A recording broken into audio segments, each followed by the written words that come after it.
Taliparamba assembly മണ്ഡലത്തിൽ നിന്നും അട്ടിമറി വിജയം നേടിയ TK ഗോവിന്ദൻ മാസ്റ്ററാണ് നമുക്ക് ഒപ്പം ഇവിടെ ഇരിക്കുന്നത്.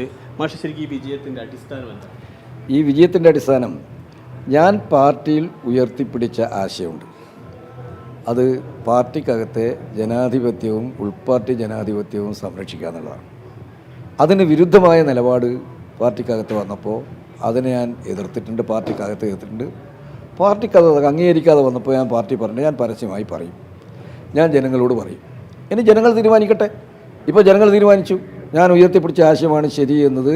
ജനങ്ങൾ തളിപ്പറമ്പിൽ മാത്രമല്ല, ഞങ്ങൾ പയ്യന്നൂരായാലും അമ്പലപ്പുഴയായാലും ഇങ്ങനെയൊക്കെ ഉയർത്തിയ ഈ ആശയത്തിന് പൂർണ്ണമായ പിന്തുണയാണ് ജനങ്ങൾ നൽകിയിട്ടുള്ളത്. തളിപ്പറമ്പിൽ പ്രത്യേകിച്ചു ഞാൻ തളിപ്പറമ്പിൽ പറഞ്ഞിട്ടുള്ള കാര്യങ്ങൾ, ഞാൻ ആദ്യമേ മാധ്യമങ്ങളോടും മറ്റും കാരണം പറഞ്ഞിട്ടുള്ള കാര്യങ്ങളുണ്ട്, ഞാൻ ഉയർത്തിപ്പിടിച്ച കാര്യങ്ങളുണ്ട്. അത് ഈ ഉൾപാർട്ടി ജനാധിപത്യത്തെ തകർത്തുകൊണ്ട് കുടുംബാധിപത്യവും പിന്തുടർച്ചാവകാശവും ഇവിടെ നടപ്പിലാക്കാൻ നോക്കുമ്പോൾ അതിനെ എതിർത്തിട്ടാണ് ഞാൻ പാർട്ടി രംഗത്ത് വന്നിട്ടുള്ളത്. ഞാൻ CPM-ന്റെ കേഡർ വോട്ട് വരെ താങ്കൾക്ക് കിട്ടിയെന്ന് വേണമെങ്കിൽ കണക്കുകൾ നോക്കിയാൽ മനസ്സിലാക്കാം. തീർച്ചയായിട്ടും പാർട്ടി മെമ്പർമാരായിട്ടുള്ള ആളുകൾ, ലോക്കൽ കമ്മിറ്റി മെമ്പർമാരായിട്ടുള്ള ആളുകൾ ഒക്കെ വോട്ട് ചെയ്തിട്ടുണ്ട്.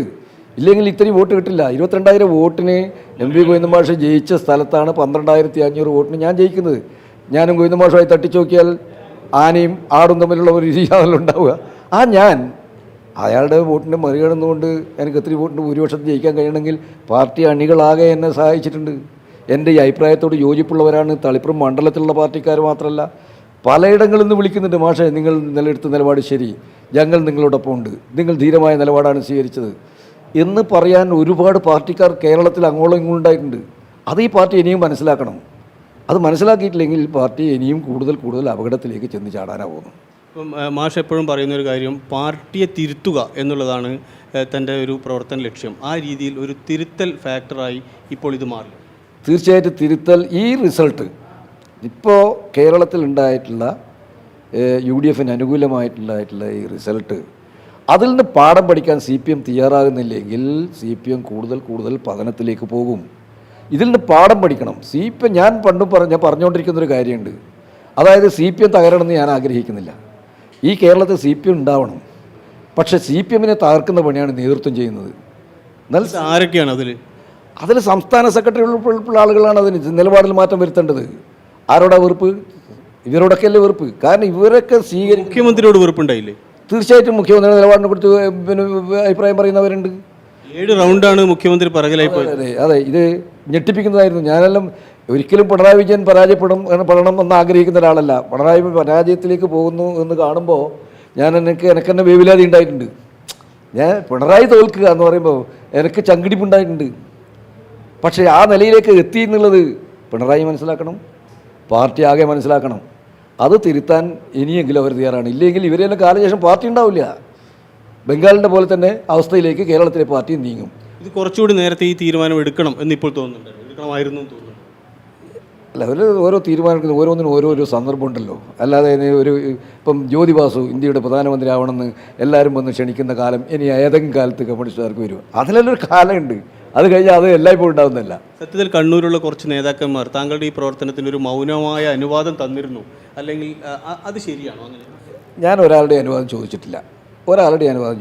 കാരണം എന്താ വെച്ചാൽ ഞാൻ സംസാരിച്ച ആളുകളൊക്കെ തന്നെ ഞാൻ പറയുന്ന അഭിപ്രായത്തോട് പൂർണ്ണമായി യോജിപ്പാണ്. പക്ഷേ അവരെല്ലാം എന്നോട് പറഞ്ഞിട്ടുള്ളൊരു കാര്യം എന്താ, എന്നാലും കടുങ്കൈ ചെയ്യരുത്, പാർട്ടിയിൽ നിന്ന് വിട്ടുപോകാൻ പാടില്ല, അല്ലെങ്കിൽ ഈ നിലപാടിലേക്ക് പോകരുത്. പറയുന്ന അഭിപ്രായത്തെ ഒരാളും നിഷേധിച്ചിട്ടില്ലല്ലോ. ഞാൻ സംസാരിച്ച ഒരു നേതാവും ഞാൻ പറഞ്ഞ അഭിപ്രായം ശരിയല്ല എന്ന് പറഞ്ഞിട്ടില്ലല്ലോ. അങ്ങനെ വിട്ടുപോകാൻ മടിക്കുന്നതാണ് ഇപ്പോൾ ഈ പാർട്ടിയുടെ പ്രശ്നം. ചിലപ്പോൾ ഇപ്പോൾ തീർച്ചയായിട്ടും പാർട്ടിയിൽ ഈ അഭിപ്രായം, ഞാൻ ഉയർത്തിയ അഭിപ്രായത്തോടൊപ്പമാണ് പാർട്ടി ആകെ. പക്ഷെ അവരാരും പാർട്ടി വിട്ടുപോയില്ല. എന്തുകൊണ്ട് കാരണം എന്ന് വെച്ചാൽ വിട്ടുപോകുന്ന ഇതിനകത്ത് ജനാധിപത്യത്തിന് അതാ ഞാൻ പറഞ്ഞത്, പാർട്ടിക്കകത്ത് വീഴുന്ന ജനാധിപത്യം ഉണ്ട്. അത് നിലനിൽക്കണം. അത് നിലനിന്നിരുന്നെങ്കിൽ ഈ ചർച്ച കേട്ട് കഴിഞ്ഞാൽ തിരുത്തൽ നടപടിക്ക് പാർട്ടി നേതൃത്വം തയ്യാറാവും. ഒരു കാരണവശാലും പാർട്ടി അണികൾ അംഗീകരിക്കാത്ത ഒരു സ്ഥാനാർത്ഥിയെ അടിച്ചേൽപ്പിക്കില്ല. അപ്പോൾ അതിൻ്റെ അർത്ഥം എന്താ? ആ ജനാധിപത്യത്തിന് ചില ആളുകൾ തീരുമാനിക്കും. അതാണ് ഫാസിസം. ചില വ്യക്തികൾ മാത്രം തീരുമാനിച്ച് നടപ്പിലാക്കിക്കുക എന്ന് പറയുന്നതാണ് ഫാസിസം. അപ്പോൾ കമ്മ്യൂണിസ്റ്റ് ഒരിക്കലും ഫാസിസ്റ്റ് അല്ല. കമ്മ്യൂണിസം വിശാലമായ ജനാധിപത്യത്തിൻ്റെ പാർട്ടിയാണ്. ആന്തൂർ ഉൾപ്പെടെയുള്ള സ്ഥലത്ത് അതായിരുന്നല്ലോ CPM ഏറ്റവും വലിയ പ്രതീക്ഷ. അത് വെച്ച് മാഷക്ക് ഒരു കാരണവശാലും ആന്തൂരിൻ്റെ ഭൂരിപക്ഷം മറികടക്കാൻ കഴിയില്ല എന്നായിരുന്നു അവർ കരുതിയത്. അവർ അങ്ങനെയാണ് പ്രതീക്ഷിച്ചിട്ടുണ്ടാകുക. ആന്തൂർ പാർട്ടിക്ക് ഒരു 10-12,000 വോട്ടിൻ്റെ ഭൂരിപക്ഷം ആന്തൂർ ഉണ്ടാവേണ്ടതാണ് പാർട്ടിക്ക്. അതിപ്പോൾ 8,000 ശിഷ്ടമായി കുറഞ്ഞു എന്ന് പറഞ്ഞാൽ ആന്തൂര് പാർട്ടി അതിലത്തെ പാർട്ടി സഖാക്കൾ അവരുടെ പാർട്ടി സഖാക്കളാണല്ലോ അവർ മാറി വോട്ട് ചെയ്തു. ഇതിൽ നിന്നൊരു പാഠം പഠിക്കട്ടെ ഇനിയും പാർട്ടി തിരുത്താൻ തയ്യാറാവട്ടെ. പാർട്ടി അണികൾ പറയുന്നത് കേൾക്കട്ടെ. പാർട്ടി ബ്രാഞ്ചിൽ നിന്നും ലോക്കൽ കമ്മിറ്റിയിൽ നിന്നും ഏരിയ കമ്മിറ്റിയിൽ നിന്നും ഉയർന്നു വരുന്ന ചർച്ചയിൽ നിന്നും പാഠം പഠിക്കാൻ ഈ പാർട്ടി തയ്യാറാവട്ടെ. അതാണ് ഈ തെരഞ്ഞെടുപ്പ് നൽകുന്ന പാഠം. ശ്യാമൾ ടീച്ചർ സ്ഥാനാർത്ഥിയായപ്പോൾ എതിർപ്പ് പലപ്പോഴും ഉണ്ടായിരുന്നു. പക്ഷേ TK ഗോവിന്ദൻ പാർട്ടി വിട്ട് മത്സരിച്ചപ്പോൾ പാർട്ടി കൂറുള്ളവരൊക്കെ യോജിച്ചു. അതുകൊണ്ട് ജയം ഉറപ്പായി എന്നായിരുന്നു ഒരു വിലയിരുത്തൽ. അങ്ങനെയാണ് അവർ ധരിച്ചത്. ഇപ്പം റിസൾട്ട് വന്നപ്പോൾ അതല്ല യാഥാർത്ഥ്യം എന്ന് മനസ്സിലായല്ലോ. അതല്ല യാഥാർത്ഥ്യം. അതല്ലേ MP ജയരാജൻ ഇവിടെ പറഞ്ഞൊരു കാര്യമുണ്ടല്ലോ, മാഷ കൂടെ ആരും ഒരു പാർട്ടി മെമ്പർ പോലും ഇല്ല എന്നല്ലേ ജയരാജൻ പറഞ്ഞ കാര്യം കൊണ്ടാണ് കൂടുതൽ ഈ ജയത്തിന് കൂടുതൽ വോട്ട് കിട്ടാൻ കാരണം ജയരാജൻ പറഞ്ഞ പല കാര്യങ്ങളുണ്ടാണ്. ഒന്ന് പറഞ്ഞു മാഷ കൂടെ കുടുംബം പോലും ഇല്ല. യഥാർത്ഥത്തിൽ എൻ്റെ ഭാര്യ ഇതിലൊന്നും വരാൻ തീരുമാനം. പാർട്ടി ഏരിയ കമ്മിറ്റി മെമ്പർ എന്ന് പറഞ്ഞാൽ ഒരുപാട് കാലത്തെ പാരമ്പര്യമുള്ള ഏരിയ കമ്മിറ്റി മെമ്പറാണ്. മകളേൻ്റെ ജില്ലാ നേതാവാണ്. ബ്ലോക്ക് പഞ്ചായത്തിന് നല്ല പ്രവർത്തിച്ച സഖാവാണ്. പക്ഷേ ഈ ഒരു പ്രശ്നം വന്നപ്പോൾ മൂപ്പര് അനങ്ങാണ്ട് വീട്ടിൽ കുത്തിരിക്കാനാണ് തീരുമാനിച്ചത്. എന്നോടൊപ്പം ഇറങ്ങിത്തിരിക്കാൻ ഉദ്ദേശിച്ചിട്ടില്ല. അങ്ങനെയാണ് ഞങ്ങൾ LDFിൻ്റെ കൺവെൻഷനിലേക്ക് പോകുന്നത്. അതിന് തലേന്നാണ് ആരുടെ ഒരു പ്രസംഗം, ഈ MP ജയരാജൻ്റെ പ്രസംഗം. മാഷ് കുടുംബം പോലും മാഷോടൊപ്പം ഇല്ല. ഇത് വന്നപ്പോഴാണ് ഇവൾ നേരെ അവിടെ കൺവെൻഷന് വന്നു. പിന്നീട് എൻ്റെ കുടുംബം മുഴുവൻ ഈ തെരഞ്ഞെടുപ്പിൽ എൻ്റെ വിജയത്തിന് വലിയൊരു പങ്ക് വഹിച്ചത് എൻ്റെ കുടുംബം കൂടിയാണെന്ന് പറയാൻ പറ്റും. ഇതിപ്പോൾ നമ്മളോട് വരുമ്പം സുലേഖ എവിടെയുണ്ട്? അതുണ്ടാവും. സിലേഖ ഒഴിച്ചുള്ള എൻ്റെ കുടുംബാംഗങ്ങൾ മുഴുവൻ എനിക്ക് നോക്കിയാൽ എവിടെ മയ്യിലും കയറളത്തും കണ്ടക്കയ്യും ഇങ്ങനെ മുഴുവൻ കുടുംബാംഗങ്ങളും ഫീൽഡിലാണ്. മുഴുവൻ കുടുംബാംഗങ്ങൾ അറ്റിലും പറ്റിലുള്ള ബന്ധുക്കൾ പോലും സജീവമായ രംഗത്ത്. എനിക്ക് കിട്ടിയിട്ടുള്ള ഒരു പ്രധാനപ്പെട്ട പ്രശ്നം അത് തന്നെയാണ്. കുടുംബാംഗങ്ങൾ വന്നിട്ടുണ്ട്. ഞാൻ പഠിപ്പിച്ച കുട്ടികളുണ്ട് പല മേഖലയിലും, അവരൊക്കെ ഇടപെട്ടിട്ടുണ്ട്. എന്നെ സ്നേഹിക്കുന്ന കുറേ സുഹൃത്തുക്കളുണ്ട് ഈ മണ്ഡലത്തിൽ പെടാത്തവർ, അവരൊക്കെ എനിക്ക് വേണ്ടി പ്രവർത്തിച്ചിട്ടുണ്ട്. ഇത് കാണാൻ പാർട്ടിക്ക് കഴിയണം. ഈ ഒരു മുന്നേറ്റം കാണാൻ പാർട്ടിക്ക് കഴിഞ്ഞിട്ടില്ല. പാർട്ടി നമ്മളെല്ലാം വളരെ തൃണവൽഗണിച്ചവനൊന്നും വില കൽപ്പിക്കാതെ പോയതാണ്. ഇപ്പം കണ്ടല്ലോ, അതുകൊണ്ടല്ലേ ജയരാജൻ പറഞ്ഞ ഒരു പാർട്ടി മെമ്പറും ഇല്ലാന്ന്. ഇപ്പം കണ്ടല്ലോ, ഞാൻ പറഞ്ഞു 4-ാം തീയതി കഴിയട്ടെ എന്നിട്ട് കാണിച്ചു തരാമെന്ന്.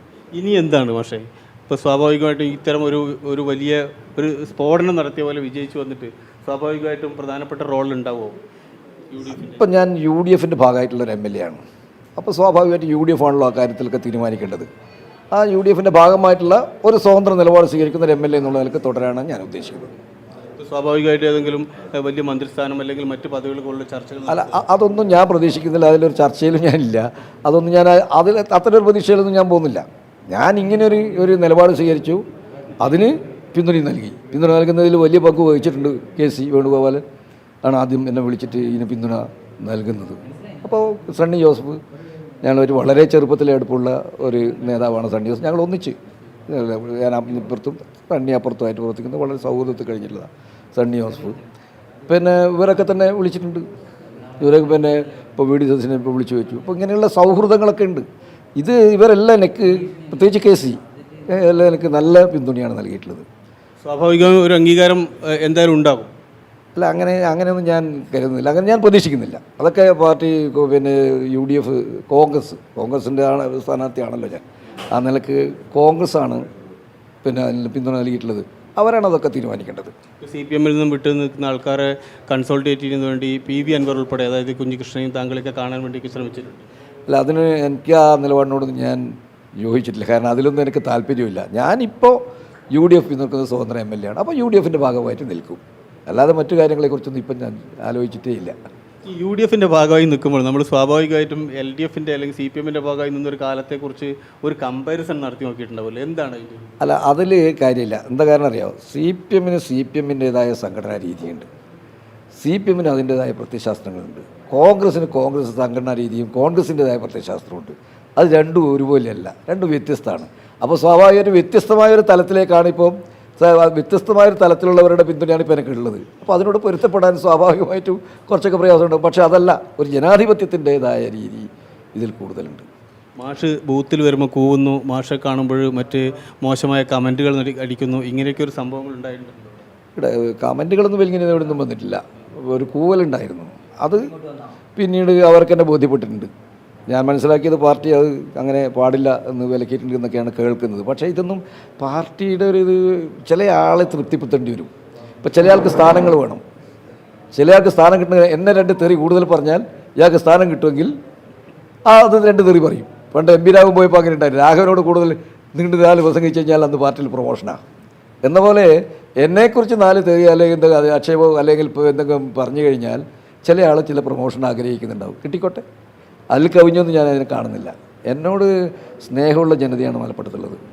എന്നെ അങ്ങേറ്റം സ്നേഹിക്കുന്ന ആളുകളുണ്ട്, മലപ്പുറത്ത് ബഹുമാനിക്കുന്ന ആളുകളുണ്ട്. അവരൊക്കെ ഭൂരിപക്ഷം മലപ്പുറത്തുള്ളത്. അതാണ് 600 വോട്ട് ഒഴിച്ച് ബാക്കി വരുന്ന വോട്ടർമാർ എന്നെ സ്നേഹിക്കുന്നവരാണ്. അതിൽ LDFൻ്റെ ആളുകളാണ് കൂടുതൽ. മാഷൊക്കെ ഒപ്പം നിന്ന ആൾക്കാരെ സംഘടനാ നടപടി എടുത്ത് പുറത്താക്കുന്നു, അവർക്കെതിരെ മറ്റ് നടപടികളൊക്കെ അവർ ചെയ്യുന്നു. അങ്ങനെയാണെങ്കിൽ ഇപ്പോൾ ഈ പാർട്ടി ഉണ്ടാവില്ലല്ലോ. കൊണ്ട് ആരോ പറഞ്ഞ മാതിരി എല്ലാവരും ഈ സംഘടന നടപടി എടുക്കാൻ തുടങ്ങിയാൽ എനിക്ക് ഈ 12,550 ആളെ അതിൽ മുഴുവൻ UDF അല്ലല്ലോ, ഒരു വലിയ വിഭാഗം LDFകാരാണല്ലോ, പ്രത്യേകിച്ച് CPMകാരാണല്ലോ. ഇവരെല്ലാം തെരഞ്ഞു പിടിച്ച് പോയി സംഘടനാ നടപടി എടുത്ത് പോയി കഴിഞ്ഞാൽ പിന്നീട് പാർട്ടി ഉണ്ടാവുമോ? എന്നെ പിന്തുണച്ചവരെല്ലാം നേരെ സംഘടനാ നടപടിക്ക് പോയി കഴിഞ്ഞാൽ പാർട്ടി ഉണ്ടാവുമോ? അവർക്ക് വിവേകം ഉണ്ടെങ്കിൽ അവർ ചെയ്യേണ്ടത്, ഇവിടെ പാർട്ടി ഈ നിലയിലേക്ക് ദുർബലപ്പെട്ട് പോകാതിരിക്കാൻ അവർ ചെയ്യേണ്ടത്, അവർ ഈ നിലപാടിനെ കണ്ട് തിരുത്തി ഇവരെ കൂടെ നിർത്താനാണ് അവർ ശ്രമിക്കേണ്ടത്. എനിക്ക് വോട്ട് ചെയ്തവരെ പോലും കൂടെ നിർത്താനാണ് അവർ ശ്രമിക്കേണ്ടത്. അതല്ലാണ്ട് അവരെല്ലാം ശത്രുക്കളായി കാണുക. ഞാൻ ചോദിട്ടെ, എൻ്റെ വീട്ടുകാർ മുഴുവൻ ശത്രുക്കളായി കണ്ടാൽ എത്രയാളാണ് പാർട്ടിയിൽ ഉണ്ടാവുക? എൻ്റെ വീട്ടിൽ എത്ര പാർട്ടിക്കാരുണ്ടറിയോ? എത്ര പാർട്ടി മെമ്പർമാരുണ്ട്? മാത്രമല്ല ഒരു തലമുറയല്ലേ. ഞാൻ ആലോചിച്ച് നോക്കി, ഒരു എൻ്റെ വീട്ടിൻ്റെ മുമ്പിൽ എൻ്റെ കൊച്ചുമക്കളെല്ലാമായിട്ട് 10-15 പേരുണ്ട്. ഇവരെല്ലാം വളർന്ന് ഇത്തരത്തിലാവുന്നവരാണ്. നാളെ ഇവർ പാർട്ടി ആവേണ്ടവരല്ലേ? ശത്രുവായി എല്ലാവരും ശത്രുവായി കാണിക്കഴിഞ്ഞാൽ ഇവർക്ക് ഈ പാർട്ടി ഉണ്ടാവുമോ? പിന്നെ ഞാനും എൻ്റെ ഭാര്യയും അത് മാത്രം മതി എന്ന് ചിന്തിച്ചാൽ ഇവിടെ പാർട്ടി ഉണ്ടാവുമോ?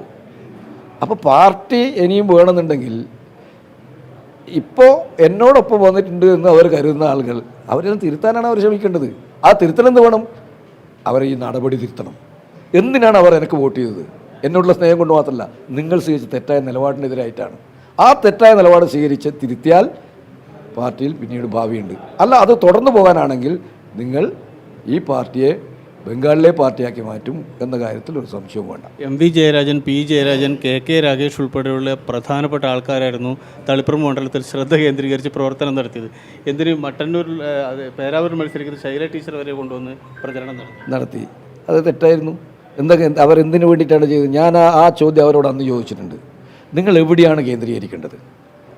ഞാൻ തോറ്റാലൊരു വിഷയമല്ല, ഞാൻ ജയിച്ചാലും വിഷയമല്ല. ജയിച്ചാൽ അവർക്ക് വിഷയമായിരിക്കും. പക്ഷേ ശ്യാമല ടീച്ചർ അല്ലല്ലോ പ്രധാനം, ശൈല ടീച്ചറല്ലേ. ശൈല ടീച്ചർ പാർട്ടി കേന്ദ്ര കമ്മിറ്റി മെമ്പറല്ലേ? കേരളത്തിലെ ഏറ്റവും കൂടുതൽ പ്രചാരത്തിലുള്ളൊരു നേതാവല്ലേ ശൈല ടീച്ചർ? ആ ശൈല ടീച്ചറെ ജയിപ്പിക്കാനല്ലേ ഇവരെ ശ്രദ്ധ മുഴുവൻ പോകേണ്ടത്? നമ്മൾ തിരിഞ്ഞു നോക്കി അങ്ങോട്ടേക്ക്. സണ്ണി ജോസഫ് അല്ലേ ഇവിടെ തോൽക്കുക ശൈല ടീച്ചർ ജയിച്ചാൽ? KPC president. അപ്പോൾ ഇവർ മുഴുവൻ ശ്രദ്ധ കേന്ദ്രീകരിക്കേണ്ടത് ഇവിടെ എവിടെയല്ലേ? MV ജയരാജനും P ജയരാജനും എല്ലാം പോകേണ്ടത് അവിടത്തേക്കല്ലേ? തിരിഞ്ഞു നോക്കിയോ ഇവർ? MV വന്നു. അപ്പോൾ എന്താ കാരണം? ശൈല ടീച്ചർ തോൽക്കണം. എന്നാൽ സ്ഥാനാർത്ഥി ലിസ്റ്റിൽ ശൈല ടീച്ചർ വേണം. അല്ലെങ്കിൽ ചിലപ്പോൾ ആളുകൾ ചോദ്യം ചെയ്യും, ഈ മട്ടന്നൂരിലെ ഈ അവസ്ഥ എത്തിയിട്ടുള്ള വോട്ട് ഇത്രയും കുത്തനെ ഇടിച്ചിട്ടുള്ള എന്തുകൊണ്ടാണ്? ശൈല ടീച്ചർ നിങ്ങൾ കൊണ്ട് അയച്ചില്ല അങ്ങോട്ടേക്ക്. എന്ത് വനിത വേണമെന്നുള്ളതുകൊണ്ടാണ് ഈ ശാവളയുടെ നിർത്തിയെന്നാണ് പറഞ്ഞത്. എന്നാൽ ഈ ശൈല ടീച്ചർ കൊണ്ട് നിർത്തിക്കൂടെ? മാഷ് പറഞ്ഞ് പ്രധാനപ്പെട്ട ഒരു കാര്യത്തിൽ ഒന്ന്, ഭാര്യയെ തനിക്ക് ശേഷം ഭാര്യയെ നിർത്തുന്നു. ആ ഒരു പോയിന്റ്, ഒരു രാഷ്ട്രീയ പോയിന്റ് ജനം സ്വീകരിച്ചു അല്ലേ? തീർച്ചയായിട്ടും ഭാര്യയെ നിർത്തുന്നതിനൊന്നും ഞാൻ എതിരല്ല.